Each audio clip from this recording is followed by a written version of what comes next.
Dhallywood superstar Shakib খানের সঙ্গে এবার যুক্ত হলেন ছোট পর্দার জনপ্রিয় অভিনেত্রী তানজিন তিশা। নিজের ভেরিফাইড ফেসবুক পেজে এ খবর নিশ্চিত করেছেন তিশা নিজেই। অভিনেত্রী জানান, চিত্রনায়ক সাকিবের বিউটি প্রোডাক্ট কোম্পানি হারল্যানের সঙ্গে যুক্ত হয়েছেন। ছুটির দিন শুক্রবার বেলা 12টা 4 মিনিটে তিশা সাকিবের সঙ্গে একটি ছবি শেয়ার করেন। ছবিটি থেকে জানা যায়, সাকিবের কোম্পানি হারল্যানের ব্র্যান্ড অ্যাম্বাসিডর হিসেবে কাজ করবেন তিশা। এই যাত্রাকে একটি স্মরণীয় যাত্রা বলে অভিহিত করেছেন অভিনেত্রী। পোস্ট করা ছবির ক্যাপশনে লিখেছেন, হারল্যানের সঙ্গে যুক্ত হওয়াটা খুশির ও গর্বের।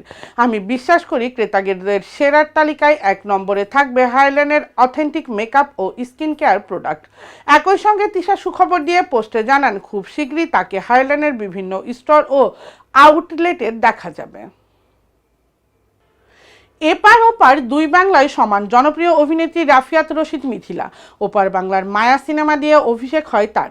এর মধ্যে তার দ্বিতীয় ছবি ও অভাগী মুক্তি পেয়েছে। এবার মিথিলা নিয়ে আসছে অরণ্যের প্রাচীন প্রবাদ।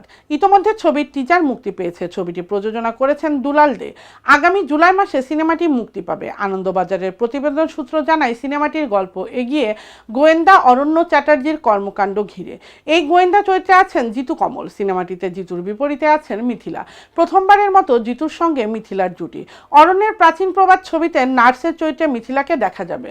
মিথিলাকে নেওয়ার কারণও জানিয়েছেন পরিচালক দুলাল দে। বলেন, মিথিলা ছাড়া আর কারো মধ্যে এই চরিত্র খুঁজে পাইনি, তাই চরিত্রকে নিয়ে অন্য কাউকে প্রস্তাবও দেয়নি। সিনেমার প্রসঙ্গে অভিনেতা জিতু কমল বলেন, বিনোদন দুনিয়ায় না এলে বোঝা যেত না। তিনি যা যা হতে চাইতেন এই সিনেমাতে সেসব ভূমিকায় অভিনয় করেছেন তিনি। জিতু বলেন, ক্রিকেটার হওয়ার স্বপ্ন দেখতাম, খেলতেও পারি, আবার সুস্থ রাজনীতিও পছন্দ করি। অভিনেতা না হলে এ দুটোই কোনো একটাই অবশ্যই হতাম।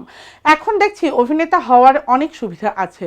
যে স্বপ্ন পূরণ হচ্ছে না সেসব অভিনয়ের মাধ্যমে কিছুটা হলেও মিটিয়ে নিতে পারছি। তিনি আরও বলেন, এই প্রথম কোনো গোয়েন্দা একই সঙ্গে খেলোয়াড় আবার চিকিৎসা শাস্ত্রেও সঙ্গেও জড়িত। বিষয়টি খুবই অভিনব লেগেছিল তার, তাই নতুন পরিচালক হলেও তিনি দুলালের সিনেমায় করতে রাজি হয়ে যান। এই সিনেমায় আরও যারা অভিনয় করেছেন তাদের মধ্যে শিলাজিৎ মজুমদার, সুহূত্র মুখোপাধ্যায়, আলোক সান্যাল, অনন্যা বন্দ্যোপাধ্যায় ও লোকনাথ দেব প্রমুখ।